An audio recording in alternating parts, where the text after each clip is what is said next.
ربكم وأسلموا له من قبل أن يأتيكم العذاب ثم لا تنصرون صدق الله العظيم نحمده ونصلي على رسوله الكريم اما بعد بزرگان محترم، بھائیوں اور دوستوں، اللہ تعالیٰ نے ہمیں ہر موقع پر اپنے تقوی اور خشیت کا حکم دیا ہے۔ یہ تقوی اور خشیت ایک ایسی چیز ہے، ایک ایسا ہتھیار ہے کہ جس کے ذریعے انسان اللہ تعالیٰ کا قرب بھی حاصل کرتا ہے اور وہ دنیا کے اندر پیش آنے والی بہت سی چیزوں کے سلسلے میں اس کے لیے ڈھال بھی بن جاتا ہے۔ آئے دن ہم اپنے اس ملک کے اندر چند شرپسندوں کی شرارتوں کا نتیجہ دیکھتے آ رہے ہیں، اور یہ شرپسند عناصر کوئی بڑی تعداد میں نہیں، ان میں سے اکثریت ان لوگوں کی ہوتی ہے جن کو استعمال کیا گیا ہوتا ہے، جو دو چار دنوں کے خرچے کو لے کر کچھ ایسی کارروائیاں انجام دیتے ہیں جس کے نتیجے میں علاقے کا امن امان درہم برہم ہو جاتا ہے۔ اس کے پیچھے در حقیقت ان کے وہ ذمہ داران ہوتے ہیں جن کے لیے اپنا کوئی سیاسی مفاد ہوتا ہے، جو اپنے سیاسی مفاد کی خاطر اس ہمارے ملک بھارت کے اندر آئے دن مختلف علاقوں کے اندر کچھ نہ کچھ شرانگیزی کرتے رہتے ہیں۔ یہ شرانگیزیاں، یہ فتنہ سامانیاں اور یہ فسادات کا بھڑکانا یہ اس وقت سے چلا آ رہا ہے جس وقت سے ہمارا ملک بھارت آزاد ہوا تھا۔ کیسے کیسے فسادات ہوئے اور کیسے کیسے فسادات میں مسلمانوں کا جانی اور مالی نقصان کرنے کی کوشش کی گئی۔ ابھی کچھ دنوں پہلے آپ نے سنا ہوگا کہ کولہاپور کے علاقے کے اندر ایک گاؤں ہے وشال گڑھ اور گجاپور۔ اس گاؤں کے اندر جس طرح سے وحشیانہ اور انسانیت سوز مظالم وہاں کے شرپسندوں نے انجام دیا، اس کی خبریں آپ کے کانوں تک پہنچی ہوں گی۔ ایک دو نہیں، مسلمانوں کی پوری بستی کو 70 گھر مسلمانوں کے 70 سے زائد گھر مسلمانوں کی یا تو مسمار کیے گئے یا تو جلا دیے گئے۔ وہاں کے مسلمان اپنے گھروں کو چھوڑ کر جنگلوں میں پناہ لینے پر مجبور ہوئے۔ مسجد کو نقصان پہنچایا گیا، مسلمانوں کی دکانوں کو نقصان پہنچایا گیا، ہر طرح سے مظالم جو کچھ ہو سکتے تھے انہوں نے کیے، جن مظالم کو سن کر انسانیت بھی شرما جائے۔ اور افسوس تو یہ ہے کہ ان کے جو آقا، ان کے جو ذمہ داران ہیں، وہ اپنے مقاصد کے تحت ان چیزوں کو ہوتے ہوئے دیکھ بھی رہے ہیں۔ پولیس کی ٹیم وہاں موجود ہونے کے باوجود تماشائی بنی رہی، کوئی زیادہ فورس نہیں منگائی گئی، اور پھر جب مسلمان اطراف کے مسلمان کولہاپور کی بعض مسلمان جمعیتوں نے اٹھ کر کے مقابلہ کرنے کی کوشش کی تو چند لوگوں کو جیل میں بھر دیا گیا، چند لوگوں پر ان کو جیل میں بھر دیا گیا پکڑ کر کے جو فسادی تھے۔ یہ فسادات اب ان مسلمانوں کی مدد کرنا، تعاون کرنا، ان کے کام آنا، یہ تمام مسلمانوں کی اس لیے ذمہ داری بنتی ہے کہ مسلمان کا بھائی ہے، المسلم اخو المسلم، مسلمان کا بھائی ہے، اور اس اخوت ایمانی کی وجہ سے اور اس اخوت اسلام کی وجہ سے پورے ہندوستان کے ہی نہیں بلکہ پورے علاقے پورے عالم کے مسلمانوں کی ذمہ داری ہوتی ہے کہ جہاں کہیں بھی مسلمانوں پر ظلم ہو جائے وہ اس ظلم کے خلاف اپنے طور پر جو کچھ کر سکتے ہیں اس ظلم کے خلاف کریں، مظلوموں کی مدد کے لیے جو کچھ تعاون کر سکتے ہیں وہ تعاون پیش کریں، اور ظالموں کی گرفت کے لیے اپنی طرف سے جو بھی مالی تعاون ہو یا جس طرح کا بھی تعاون ہو، کم از کم مسلمانوں کی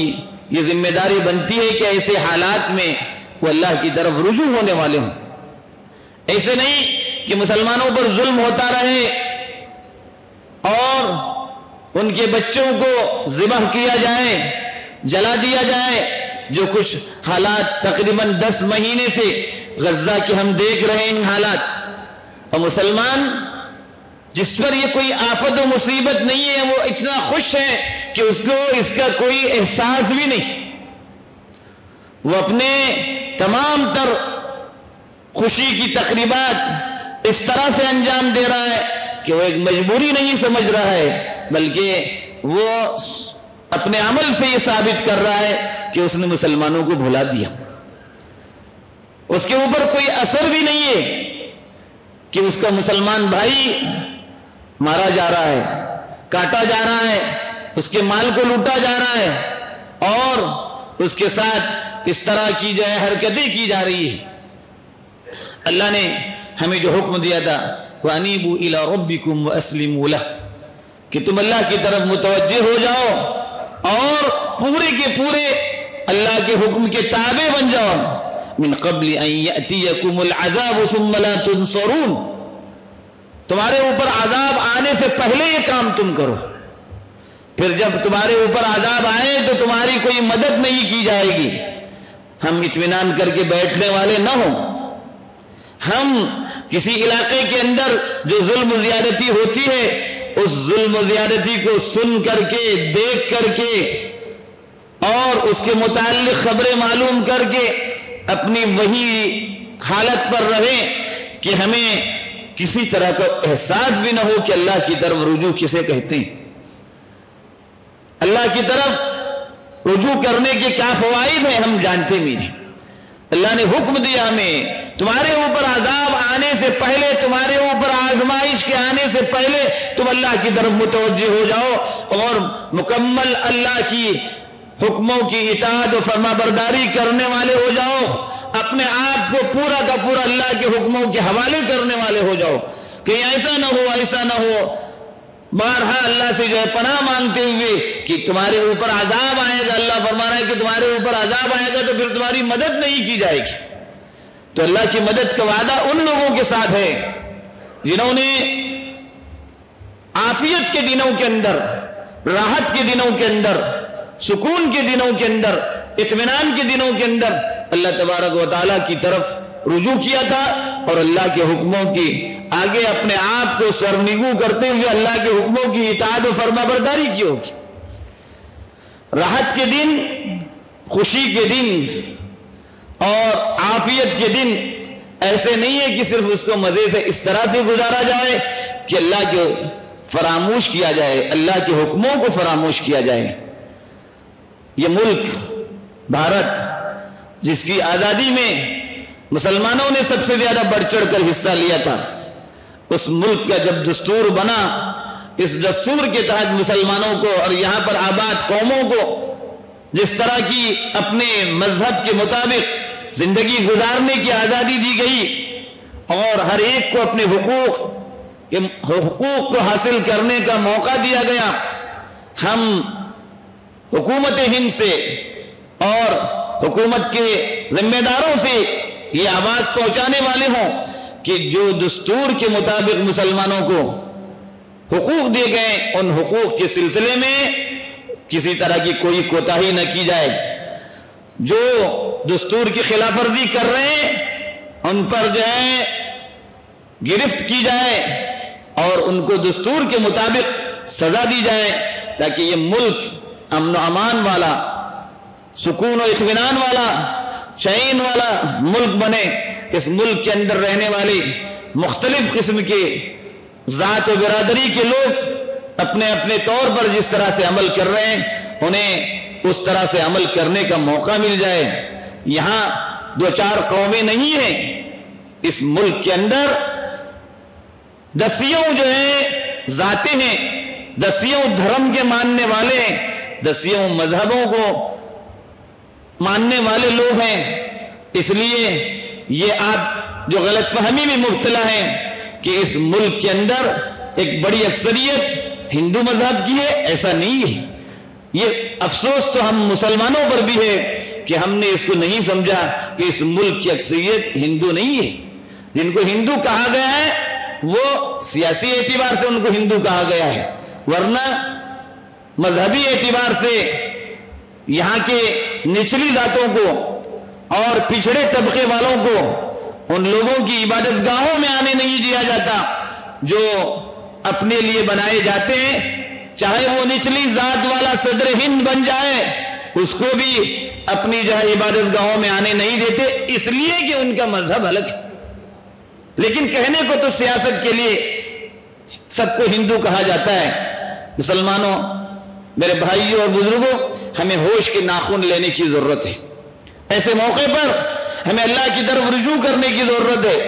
اللہ کے دین کو مضبوطی سے تھامے رہنے کی ضرورت ہے. اپنے آپسی انتشار و اختلاف کو ختم کرنے کی ضرورت ہے. چاہے وہ اختلافات اپنے گھروں میں ہو، بھائیوں میں ہو، محلے کے طور پر ہو، کلب کے طور پر ہو، جماعتوں کے اندر ہو، اداروں کے اندر ہو، جس طرح کے بھی اختلافات ہیں اس سے بلند اٹھ کر کے ہمیں مسلمان ایک اللہ کے ماننے والے ہو کر کے زندگی گزارنے کی ضرورت ہے. ایک نبی کا کلمہ پڑھنے والے اپنے آپ کے اندر ہمیں متحد ہونے کی ضرورت ہے اور اس دین کی طرف پھر سے ہمیں رجوع کرنے کی ضرورت ہے جس دین کو لے کر اللہ کے آخری نبی محمد الرسول اللہ صلی اللہ علیہ وسلم تشریف لائے تھے. اللہ تعالیٰ مجھے بھی آپ سبوں کو بھی اس کی توفیق عطا فرمائے. ایمان کی سلامتی کے ساتھ اپنے وقت پر ہمیں ایمان پر خاتمہ نصیب فرمائے. آمین. وآخر دعوانا ان الحمدللہ.